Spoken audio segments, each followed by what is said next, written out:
Okay, so I've been thinking about making this video for a while because there's a very cheap fix for stopping your portafilter basket falling out of your portafilter handle. If you're using the DeLonghi Dedica stock, if you're still using the stock pressurized basket, obviously you'll see I've moved on from using the stock one, but I can still use the handle to show at this point. So the problem is that these wires are very, very thin that they've put in to kind of retain the basket, and they don't give it a lot of grip.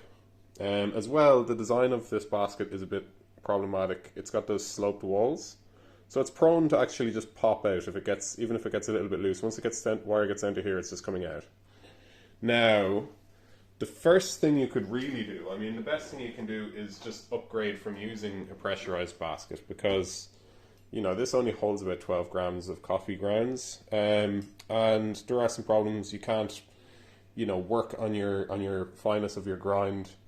You'd really be advised to just buy yourself a non-pressurized basket, a single wall basket like this. This is an 18-gram basket, very cheap. You can see a little too. Normally they say something like 18 grams on them, but I got this very cheap for €3 or €4 on Temu. You probably get them on AliExpress if you're gonna be ordering somewhere worldwide, eBay, you know, Amazon, somewhere like that. And because the walls on this are so much more flat, they're less likely to just pop out every time you're banging your coffee. So it can be a little bit more difficult to even get it in. I will eventually get that in if I want to, but you know, it holds on a lot better. The second thing you can do, or well, you know, if you don't necessarily want to go out and buy, and this, by the way, this will probably still fall out every once in a while. This probably falls out, like, for me, more than half the time. You know, like probably about 60% of the time the pressurized basket would fall out. When I got myself one of these, it stopped falling out so much, maybe, you know, 1 in 5 times or something like that. It has a lot better grip. Still not perfect, and it can still fall out. So I'd still kind of recommend this upgrade. So like I mentioned, the wire here is very flimsy. It's very thin. This is the one that comes with the portafilter handle.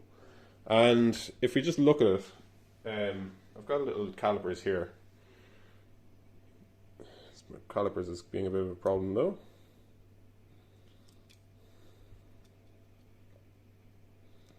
Right, 0. So this is about, oh come on. Right, I may need to 0.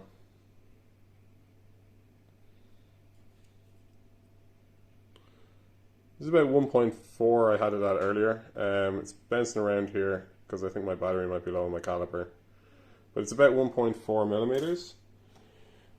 I made this slightly thicker one, and this is about 1.6. And all I did was I found an old whisk. You need something with kind of a good bit of spring in it, is the thing. You can't just go by like tearing some wire out of an electrical wire, because it would be too flexible.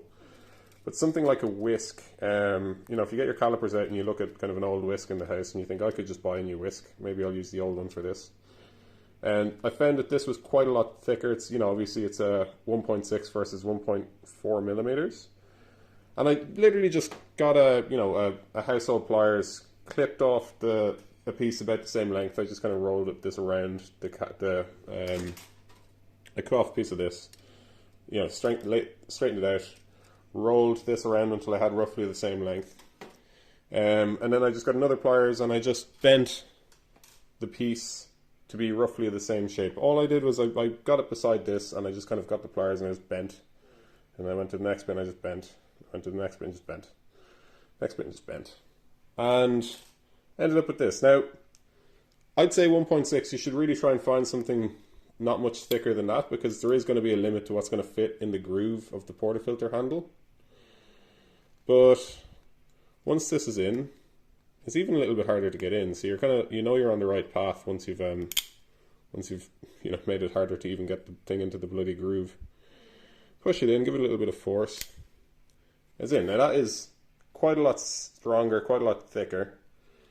And once my portafilter basket is in this, It's actually easier to get it in for some reason. I think because the thing is a little bit, you know, not quite the same shape. Once that's in, it's in. Like that is not that. I've had this fixed for, I'd say about 4 months or something like that, and it hasn't come out once. It doesn't come out anymore. You know, that slightly thicker wire is enough to mean that this is solid now. You can just slam this. It's not coming out. It goes a little bit loose sometimes, but it never gets to the point where, I mean, the coffee comes out first. That's the main thing. Once the coffee's out, you see it is a little bit loose, you push it back down. It doesn't, it's bomber. It doesn't go anywhere. So, free fix for you. I still recommend investing in one of those single wall baskets just because it's going to make the quality of your coffee like way better once you start dialing in your grind fineness. You start seeing where you're getting channeling. You don't notice channeling with these, but you do get them because the channeling happens up here and then it's hidden and everything just comes out here. You know, there's a few tools you might end up buying, like a distributor WDT tool. This is a great little device. You know, a puck mesh, I guess. I can't remember what they're called. But yeah, if you want to just make your life a little bit less like pain in the arse, great device, the single wall basket. But you can also think about getting a very free, you know, probably free. Your whisk still works, so that's essentially free. If you don't mind having one less wire in your whisk. Yeah, okay. Hope it helped.